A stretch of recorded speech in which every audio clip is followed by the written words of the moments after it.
오늘 우리가 함께 볼 하나님의 말씀은 마태복음 15장의 말씀입니다. 마태복음 15장 21절 말씀부터 우리 28절까지의 말씀인데요. 개역개정으로 함께 나누면 좋겠습니다. 개역개정 있으신 분들은 각 개인의 성경을 보시고 없으신 분들은 우리 화면을 보고 우리 함께 한 절씩 교독하시고 마지막 28절은 함께 읽도록 하겠습니다. 마태복음 15장 21절에서 28절 말씀입니다. 예수께서 거기서 나가사 두로와 시돈 지방으로 들어가시니 가나안 여자 하나가 그 지경에서 나와서 소리 질러 이르되 주 다윗의 자손이여 나를 불쌍히 여기소서 내 딸이 흉악하게 귀신 들렸나이다 하되 예수는 한 말씀도 대답하지 아니하시니 제자들이 와서 청하여 말하되 그 여자가 우리 뒤에서 소리를 지르오니 그를 보내소서. 예수께서 대답하여 이르시되 나는 이스라엘 집에 잃어버린 양 외에는 다른 데로 보내심을 받지 아니하였노라 하시니 여자가 와서 예수께 절하며 이르되 주여 저를 도우소서. 대답하여 이르시되 자녀의 떡을 취하여 개들에게 던짐이 마땅하지 아니하니라. 여자가 이르되 주여 올소이다마는 개들도 제 주인의 상에서 떨어지는 부스러기를 먹나이다 하니 이에 예수께서 대답하여 이르시되 여자여 내 믿음이 크도다 내 소원대로 되리라 하시니 그때로부터 그의 딸이 나으니라. 아멘. 네, 오늘 마태복음 15장 21절에서 28절의 말씀을 가지고 주어진 삶의 한계를 넘어, 주어진 삶의 한계를 넘어라는 말씀의 제목으로 여러분과 함께 하나님의 은혜를 잠시 나누도록 하겠습니다. 네, 우리는 살면서 수많은 한계들과 마주하게 됩니다. 우리가 함께 살면서 마주하는 그 한계들은요, 우리가 아무리 노력하고 애를 써도 도무지 답이 없는 상황들을 이야기하겠죠. 예를 들면 공부하는 우리 자녀들은 어떻습니까? 아무리 밤새워 공부를 하고 노력을 해도 성적이 오르지 않는 성적의 한계, 지식과 지능의 한계가 있고요. 또 아무리 다이어트를 해서 살을 빼도 금세 살이 찌는 체질을 가진 체질적 한계. 제 이야기는 아닙니다. 외모를 아무리 바르고 고쳐도 이 넘어설 수 없는 원판불변의 법칙의 한계가 또 있을 수도 있고요. 내가 바라는 키는 185cm이지만 키 크는 유전자를 가지지 못한 신체적인 한계 등이 있는데요. 이 한계들은 우리가 가볍게 다루는 이야기이지만 사실은 우리가 살면서 수많은 한계를 마주하고 또 때로는 주어진 한계를 넘어보려는 도전하는 용기가 가상할 때가 있기는 하지만 반대로 현실을 빨리 직시하면서 이 한계를 넘어서기보다는 수긍하려는 태도 혹은 포기하려는 우리의 삶의 태도도 분명히 오늘날 존재하는 것 같습니다. 이 전자이든 후자이든 결국 우리는 한계를 넘어서지 못할 때가 대부분인 것 같아요. 그렇기에 우리는 한계를 한계라고 부르는 것인지도 모르겠습니다. 이 주어진 한계를 더 이상 넘어서지 못하기에 이 애초의 한계라는 것은 넘어서는 것이 불가능한 존재이기 때문에 우리는 한계를 한계라 부르는 것이죠. 그런 한계들 앞에서 우리는 쉽게 무기력함을 경험합니다. 한계를 이겨내야 하는데 또 넘어서야 하는데 뛰어넘어야 내가 사는데 아무리 애를 쓰고 노력해도 내 안에는 내게 주어진 삶의 한계들을 뛰어넘을 만한 힘도 능력도 없음을 우리가 깨닫게 될 때에 우리는 감당하기 힘든 인생의 무기력함과 또 때론 이 기분 나쁜 우울감마저 느끼며 이 깊은 절망의 세계로 빠져 들어가기 일쑤인 것입니다. 오늘 본문에서도요, 자신이 어쩔 수가 없는 이 삶의 한계 앞에서 깊은 절망과 슬픔을 겪고 있는 한 여인의 이야기가 등장합니다. 이 여인이 경험하고 있는 인생의 한계에 관한 이야기가 오늘 저희들에게 전혀 낯설게 느껴지지 않는 이유는요, 오늘날 우리 각자의 상황과 형편이 다 다를지라도 이 한계라고 하는 인생의 벽을 마주하고 있다는 점은 이 여인과 동일하기에 지금 이 여인이 겪고 있는 이 인생의 한계의 이야기가 오늘날 이 시대를 살아가는 저와 여러분의 이야기처럼 느껴지는 것은 결코 기분 탓이 아닙니다. 혹시나 인생의 한계 앞에서 이 여인이 느끼는 감정과 마주한 상황이 비슷한 현재를 살고 계신 성도님들이 계시다면 오늘 이 여인의 이야기가 여러분의 삶의 절망이 아닌 소망의 이야기로 다가올 수 있기를 간절히 소망합니다. 오늘 이 말씀을 통해서요, 가나안 여인이 그러했던 것처럼 주어진 삶의 한계를 넘어서게 하시는 그 예수님을 깊이 만나는 은혜가 이 예배 가운데 충만하기를 다시 한번 주님의 이름으로 축복드립니다. 오늘 본문인 마태복음 15장 21절에서 이 28절의 말씀의 배경은요, 이방 지역이었던 두로와 시돈을 배경으로 하고요, 그곳을 방문하신 예수님과 제자들, 그리고 인생의 한계를 깊이 경험하고 있는 가나안 여인과의 대화가 오늘 이야기의 주요 배경입니다. 오늘 본문 안에서는 예수님과 가나안 여인의 대화가 총 4번에 걸쳐서 서로 오가게 되는데요, 그렇게 나누는 대화를 통해 우리는 이 현재 가나안 여인이 마주하고 있는 삶의 한계를 간접적으로 들여다보게 됩니다. 그런데 그 내용을 들여다보면 아니나 다를까 이 여인이 처한 상황과 형편은 썩 좋아 보이지 않습니다.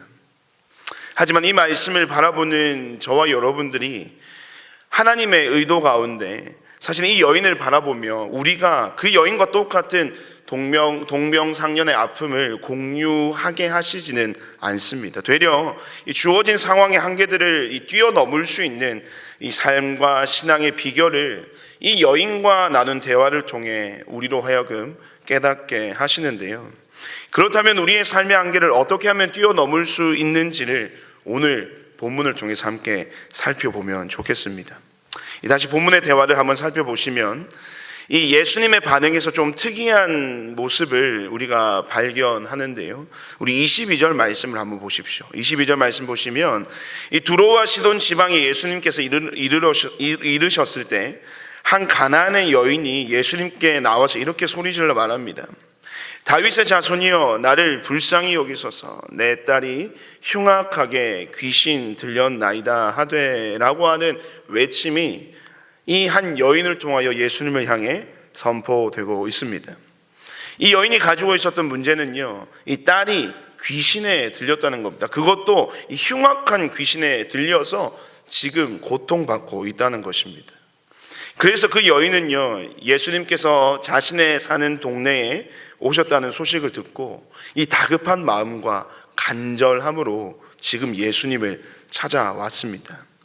그런데 이런 외침에 대하여 예수님이 어떻게 여러분 응답하시는지 보시면 너무나도 놀라운 사실인데요, 23절 말씀을 보시면 예수님은 한 말씀도 대답하지 아니하시니라고 말씀하십니다. 그러한 간절함과 갈급함으로 주님 앞에 외치는 그 여인의 그 부르짖음에 예수님은요, 한 말씀도 대답하지 아니하셨다라고 하는 것입니다. 너무나도 냉담하죠. 이 예수님의 모습과 반응은 우리가 평소에 알고 믿었던 그 예수님의 모습과는 너무나도 다릅니다. 이에 대해 제자들도 그 여인의 요청에 대하여 어떻게든 예수님께서 반응해 주시고 또 응답해 주시기를 요청하는데, 그때 예수님은 이렇게 말씀하십니다. 우리 24절 말씀인데요, 우리 함께 한번 한 목소리를 읽겠습니다. 시작.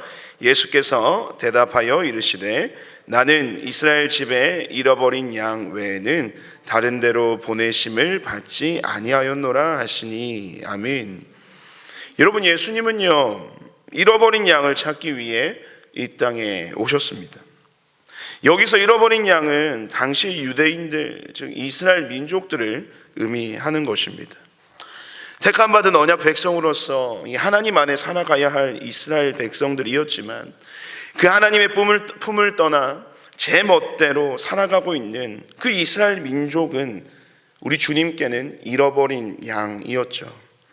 그래서 예수님은 지금 그 잃어버린 양을 찾기 위해 이 땅에 오셨다는 사실을 밝히고 계시고, 이런 예수님의 말씀은 예수님의 그 공생의 사역의 현장이 대부분 유대와 갈릴리 지역이었다는 점에서 그 말씀을 증명하고 있는 것입니다. 그런 예수님의 반응으로부터 이 가나안 여인은요, 전혀 예상치 못했던 자신의 첫 번째 한계를 맞이하게 되는데요, 그것은 바로 그 여인이 가진 신분적 한계입니다. 여러분, 이 여인은요, 가나안 여인이었습니다. 이 동일한 사건을 기록하고 있는 병행 본문인 마가복음 7장에서는요, 이 가나안 여인을 헬라 사람 수로보니게 여인이라고 말하고 있는 것을 보면, 이 가나안 여인은 이 성경의 관점에서 분명한 이방 사람이었습니다. 그렇게 예수님은 그녀의 간곡한 요청에도 아주 차갑게, 이 보는 우리가요 오히려 더 서운할 정도로 냉담한 반응을 보이셨던 겁니다. 만약 우리가, 저와 여러분이 가나안 여인이었다면 여러분, 이 상황을 아주 감정적으로 받아들이지 않았겠습니까? 뭐 하나님이 보낸 아들이라고 하더니 다른 사람들은 다 고쳐주면서 내 딸 그거 하나 못 고쳐주십니까? 요즘 세상이 어떤 세상인데 이게 신분으로 당신이 차별하십니까? 그게 예수님 당신이 말하는, 당신이 증거하는 사랑입니까? 우리는 도리어 이렇게 예수님을 향하여 그렇게 냉담하게 반응하신 주님께 막 따지고 들었지 않았겠습니까? 그런데요, 오늘 이 이방 사람인 가나안 여인은 예수님의 그 반응에 대하여 결코 그렇게 응답하지 않습니다. 가나안 여인은요, 이 예수님을 만나는 자리에서 그분을 부를 때 여러분 무엇이라고 불렀는지 아십니까? 22절 말씀을 보시면 주 다윗의 자손이요, 25절 말씀에도 주여, 27절에서도 주여 올소이다마는 이 예수님을 부를 때요, 이 다윗의 자손 주님으로 불렀다고 하는 것은요, 이 가나안 여인, 이방 사람이지만 이 가나안 여인은 그 예수님을 하나님의 아들, 그 메시아로서 인식하고 있었음을 보여주는 것입니다.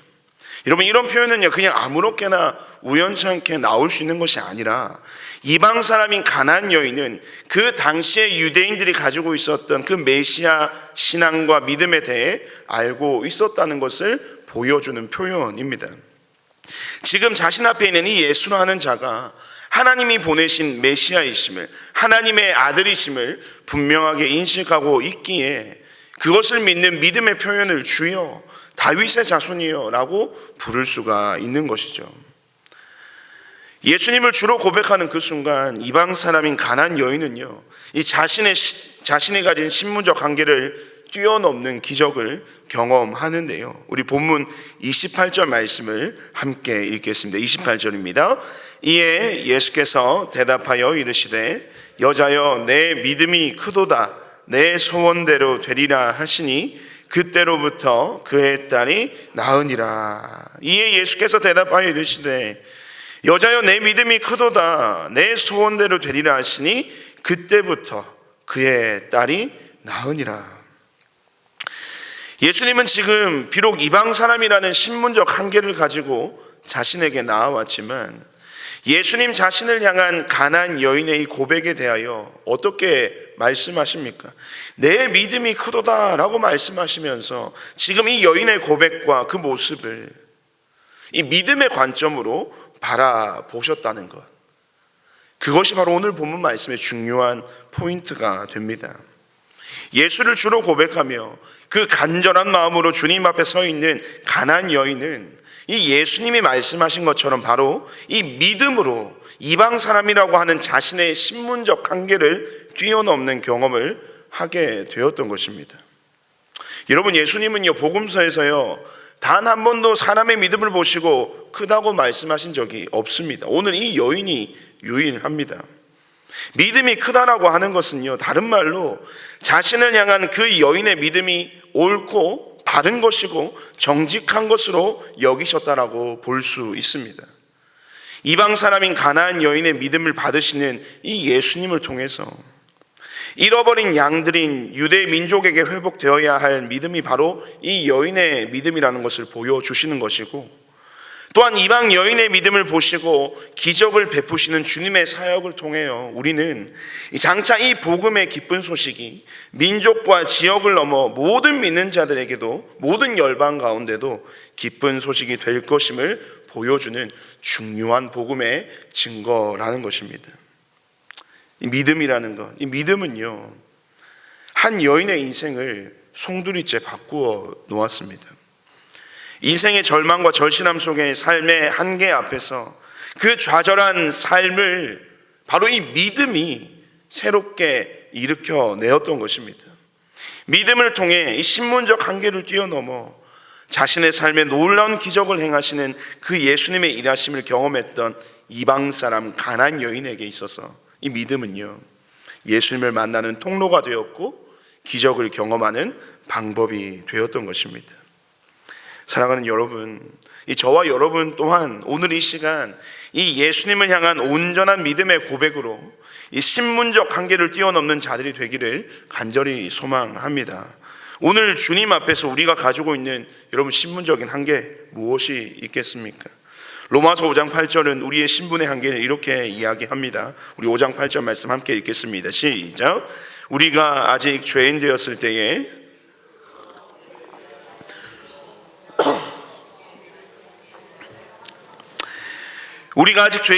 때에 그리스도께서 우리를 위하여 죽으심으로 하나님께서 우리에 대한 자기의 사랑을 확증하셨느니라.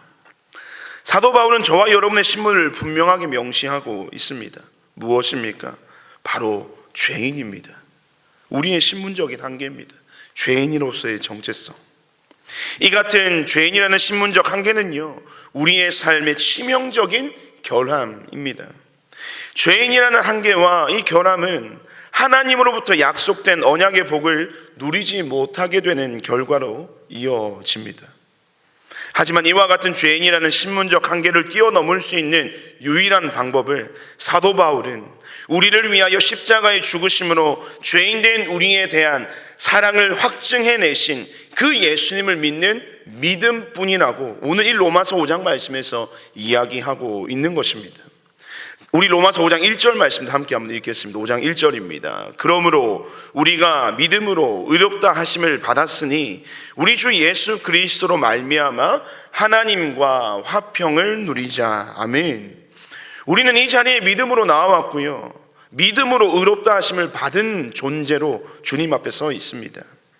하나님은 우리의 믿음의 고백을 들으시고 우리가 가지고 있는 이 죄인이라고 하는 치명적인 결함, 분명한 신분적 한계를 가지고 살아가는 저와 여러분의 삶에 대하여 이제는 더 이상 그 믿음을 보시고 죄인이라 말씀하지 않으시고 저와 여러분을 의인이라 부르고 계시다는 겁니다.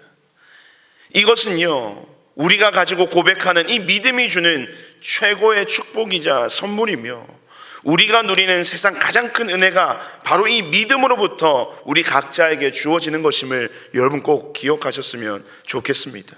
그런 믿음의 고백, 이 순간 그 믿음의 고백을 우리에게 주시고 신분적 한계로 인한 절망과 낙심의 자리가 아닌 이 기적을 경험하는 바로 이 믿음의 자리에 저와 여러분, 우리 모두를 있게 하신 하나님께 날마다 감사함으로 나아가는 이 예배의 자리, 여러분의 삶의 자리가 되시기를 주님의 이름으로 축복드립니다. 이방 사람 가나안 여인의 믿음으로 먼저는 이 신분적 한계를 뛰어넘는 경험을 했습니다. 그리고 이어지는 또 다른 한계, 뛰어넘어야 할 한계가 있었는데요, 그 한계는 바로 육신의 한계입니다.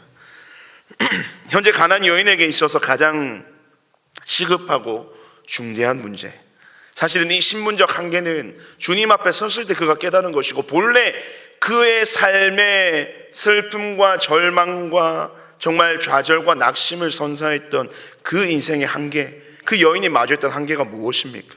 바로 육신의 한계였지 않습니까?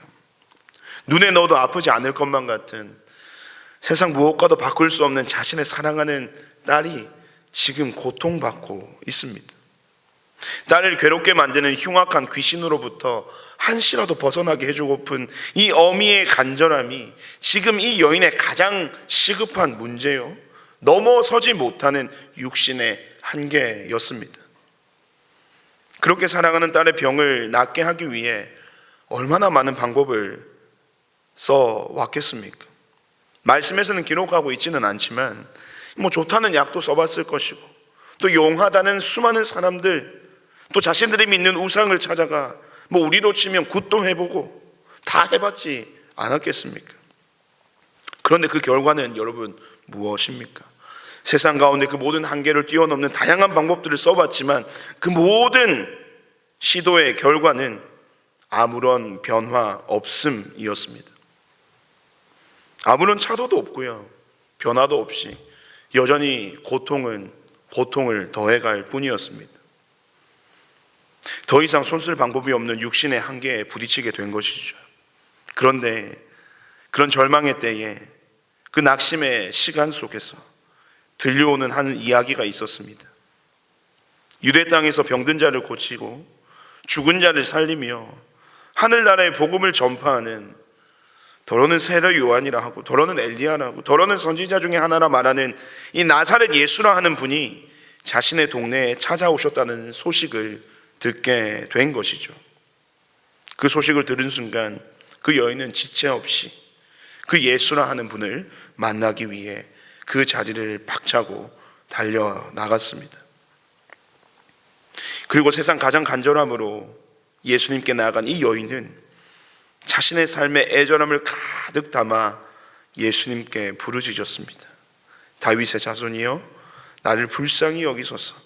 내 딸이 흉악하게 귀신 들렸나이다. 주여, 저를 도우소서. 애절하면서 간곡한 마음으로 예수님을 찾았습니다. 예수님께 큰 믿음이라 칭찬받았던 그 여인의 믿음은 어찌 보면 이 딸의 회복을 간절히 바라는 그 마음으로부터 시작된 믿음일지도 모르겠습니다. 그 출발이 어찌 되었든 그 여인은 자신의 동네에 찾아온 그 예수님 앞에 섰고요, 도무지 낫지 않았던, 방법을 찾을 수가 없었던 육신의 한계를 마주한 그 상황에서 이 가난한 여인은 정말 최후의 보루로, 최후의 마음으로 예수님께 나아가 간절한 마음으로 주님 앞에 섰던 것입니다. 그런데 자신의 그 간절함과는 달리 방금 우리가 살펴본 바 이 여인의 부르짖음에 대한 예수님의 반응은 너무나도 차가웠습니다. 대화의 모든 대화 중에 처음 예수님이 여인을 불렀을 때는 아예 대답조차 하지 않았던 예수님을 우리는 보았죠. 그래도 포기하지 않고 끝까지 주님을 찾았던 여인에게 그 예수님은요, 응답하셨습니다. 우리 26절 말씀 함께 읽습니다. 시작. 대답하여 이르시되 자녀의 떡을 취하여. 드디어 대답을 들었는데요, 대답이 어떻습니까? 잔뜩 기대했던 바와는 달리 굴욕적이다 못해 모욕적인 말을 예수님께 듣게 됩니다. 성경의 표현이 아주 유해서 그렇지요. 실제로 그 의미를 살려서 말하면 이와 같습니다. 아니, 내 자식에게 줄 떡도 없는데 그것을 빼앗아서 개와 같은 것과 다름없는 너에게 주란 말이냐? 나는 그럴 수 없다. 저와 여러분 같으면 어떻게 하시겠습니까? 당장에 그 자리를 박차고 일어나 내 딸이 죽었으면 죽었지, 이런 말까지 들으면서 계속 매달리지 않겠다 말씀하시지 않겠습니까? 그런데 그에 대한 여인의 대답은요, 그 예수님의 답변보다 우리를 더 놀랍게 합니다. 우리 27절 말씀인데요, 다시 한번 한 목소리로 읽을까? 27절입니다. 시작. 여자가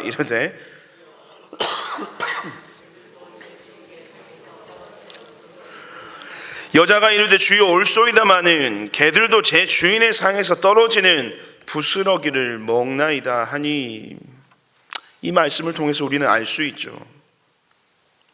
이 가난한 여인은 저와 여러분이 생각했던 것보다 더 간절했습니다. 이 순간 예수님에 대한 분명한 확신이 우리가 상상했던 그 이상의 믿음의 모습으로 지금 주님 앞에 서 있음을 우리는 이 여인의 고백 속에서 보게 되는 것입니다. 27절의 말씀을 보면 내 앞에 계신 다윗의 선 예수 그리스도, 우리의 주님이신 이 예수가 육신의 한계를 만나 이 허망한 이 슬픔과 고통 중에 있는 딸과 자신의 삶을 반드시 회복시켜 주시려는 믿음의 확신을 갖고 지금 주님 앞에 선 것입니다. 이방 사람으로서 겪는 무시와 모욕적인 언사도 육신의 한계 앞에서 이 지푸라기라도 잡는 심정으로 예수님이 아니면 답이 없다는 심정으로 나와 있는 이 여인의 간절한 믿음을 그 어떤 것도 꺾어낼 수가 없었던 것이죠. 이처럼 믿음은요, 이 절박함 속에서 더 성장하고 깊어지는 것 같습니다. 이러한 간절함과 절실했던 믿음에 대한 예수님의 응답은 삶의 한계를 마주한 저와 여러분에게 큰 위로로 다가오죠. 아까도 읽었지만 우리 28절 말씀 함께 다시 한번 읽을까요? 시작. 이에 예수께서 대답하여 이르시되 여자여 내 믿음이 크도다 내 소원대로 되리라 하시니 그때로부터 그의 딸이 나으니라. 아멘. 어떤 상황에서도 흔들리지 않고 변함없는 이 여인의 믿음에 대한 그 예수님의 응답은요, 완전하고도 온전한 회복이었습니다. 이것은 분명한 믿음의 결과입니다.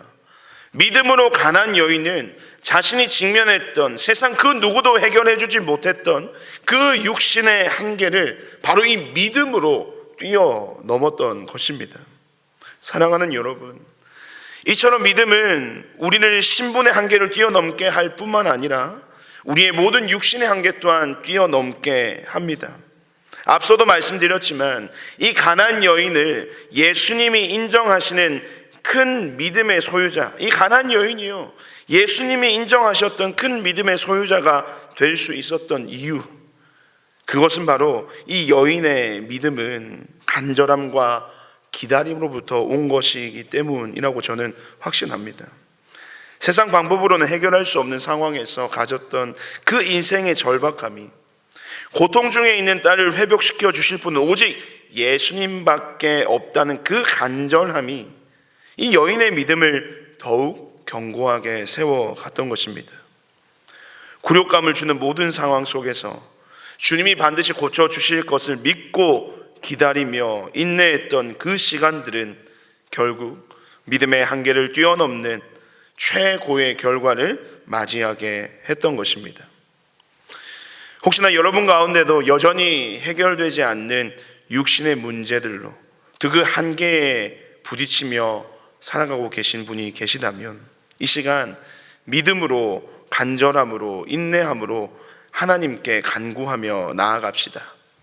믿음은 우리의 모든 육신의 한계를 뛰어넘는 강력한 힘이 있습니다. 하지만 우리가 여러분 오해하지 말아야 할 것은요, 육신의 한계를 뛰어넘게 하는 그 역사의 힘은요, 우리의 믿음, 우리의 신념 그 자체에 있는 것이 아니라 육신의 한계를 마주하는 우리 각자에게 주님께서 그 믿음을 보시고 주님께서 그 놀라운 기적으로 능력을 행하시는 하나님으로부터 오는 것임을 우리는 잊지 말아야 합니다. 믿음은 역사하는 힘이 큽니다. 주님을 향한 굳건하고 온전한 믿음으로 현재 처해 있는 여러분 각자의 삶에 한계를 뛰어넘는 은혜가 있기를 간절히 소망합니다. 믿음은요, 가나안의 여인의 삶을 바꾸어 놓았습니다. 삶에 놓여진 수많은 한계들을 뛰어넘는 기적을 믿음을 통해 경험했습니다. 일상을 살아가는 저와 여러분에게 있어서 이 믿음은 정말 강력한 무기가 될 것입니다.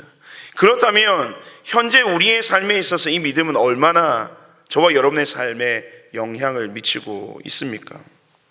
이 믿음이 얼마나 저와 여러분의 삶을 바꾸어 놓고 있나요? 오랜 시간 동안 신앙생활을 하고 또 수많은 사역에 열심으로 동참하고 예배 생활과 경건 생활을 누구보다도 성실하게 하고 계신 분들이 지금 이 자리에 계신 여러분이라는 사실을 저는 믿어 의심치 않습니다. 그런데 실제 우리의 삶을 직접 들여다보면 저와 여러분의 삶의 현실은 어떠합니까?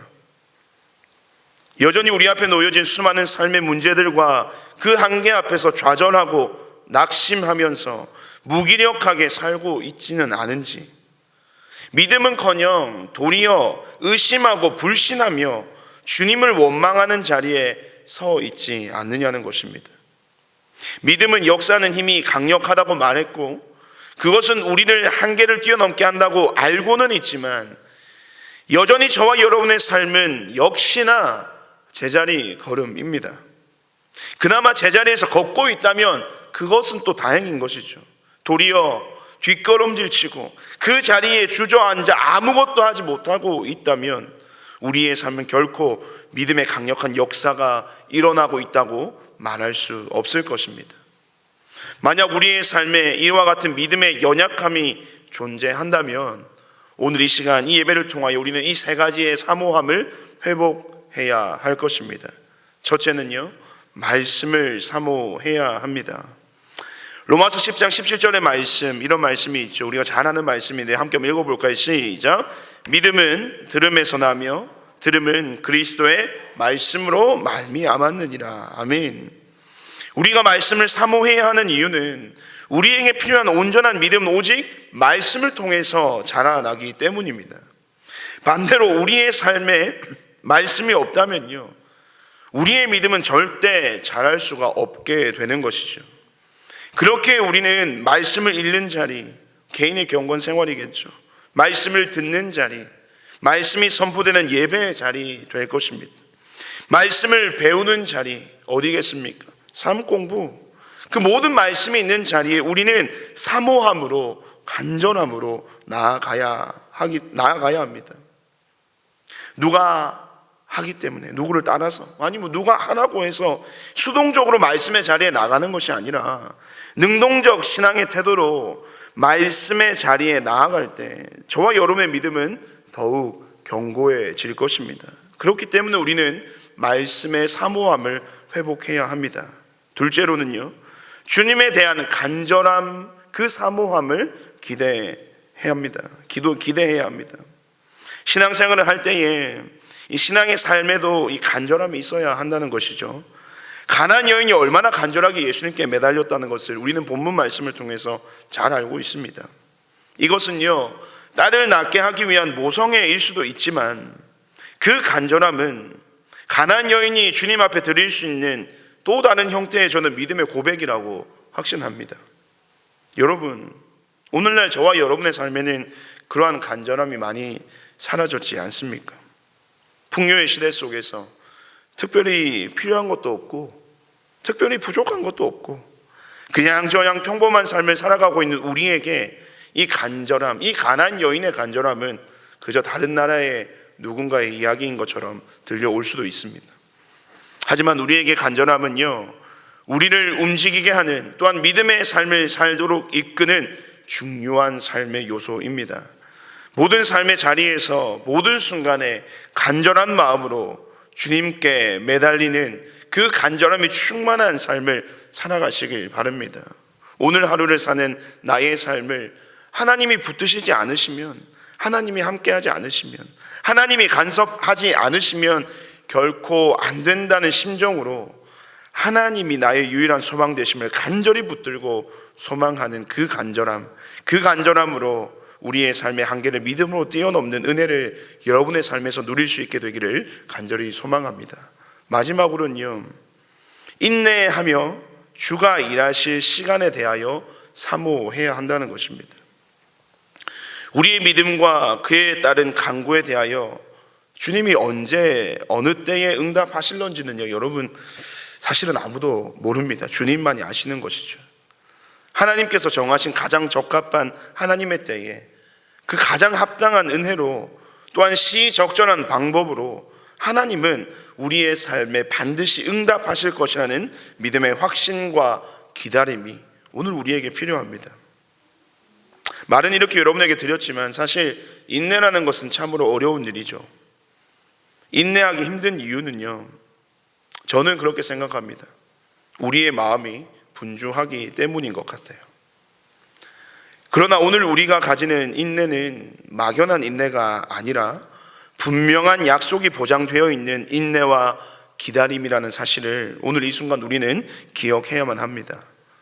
우리의 기도를 들으시고 우리의 눈물을 보시는 하나님은 반드시 우리의 간구를 들어주십니다. 그런 하나님의 역사를 인내하며 기다리는 그 과정 속에서 주어지는 여러분 다양한 삶의 어려움과 고난들, 또 때로는 환난과 핍박이 있을 수도 있겠죠. 하지만 그러한 고난의 삶의 여정이 있다 할지라도 우리는 반드시 응답하실, 기적을 베푸실 하나님에 대한 믿음의 확신이 있기 때문에 우리는 그 모든 삶의 순간을 기쁨으로 인내하며 감당할 수 있는 것입니다. 시편 30편의 기자는 이렇게 고백합니다. 주께서 나의 슬픔을 변하여 춤이 되게 하시고 나의 베옷을 벗기고 기쁨으로 띄우셨나이다. 주께서 나의 슬픔을 변하여 춤이 되게 하시고 나의 베옷을 벗기고 기쁨으로 띄우셨나이다. 결국 우리의 슬픔을 기쁨으로 변화시키시는 이는 하나님이십니다. 우리의 슬픔을 기쁨으로 변화시키시는 하나님의 역사가 나의 삶의 역사가 될 것을 믿기에 오늘도 우리는 잠잠히 하나님의 때를 기다리며 주가 일하실 그 시간을 사모함으로 살아갈 수 있는 것입니다. 말씀을 맺겠습니다. 사랑하는 여러분, 이제 더 이상 우리 인생 앞에 놓여진 수많은 한계들 앞에서 주저앉지 마시길 바랍니다. 낙심치 말고 포기하지도 마시길 바랍니다. 저와 여러분의 인생은 믿음의 역사를 이루시는 하나님이 붙잡고 계심을 우리가 기억해야만 합니다. 오늘 가나안 여인이 만났던 그 예수님은 바로 저와 여러분이 그토록 사랑하고 믿고 의지하는 나의 예수님이라는 사실을 기억하면서 주님 안에서 세상을 살아갈 힘을 얻고 삶의 모든 한계를 능히 뛰어넘을 담력을 얻어 주어진 삶의 한계를 주님과 함께 믿음으로 뛰어넘는 기적이 여러분의 삶의 기적 되기를 간절히 소망합니다. 우리 시간 주신 말씀을 기억하면서요, 우리 아까 함께 불렀던 찬양의 고백을 드리며 오늘 우리는 어떠한 믿음의 모습과 믿음의 자세로 주님 앞에 서 있는지, 오늘 그 나의 삶을 향하여 믿음의 도전을 주시는 하나님의 뜻과 계획하심이, 그 마음이 어디를 향하고 있는지 우리가 함께 이 찬양의 고백을 드리며 또 우리가 말씀을 기억하며 함께 기도함으로 우리 삶의 결단을 드리며 나아가기 원합니다. 우리 주를 향한 나의 사랑을 함께 찬양하며 기도의 자리로 나아갑시다.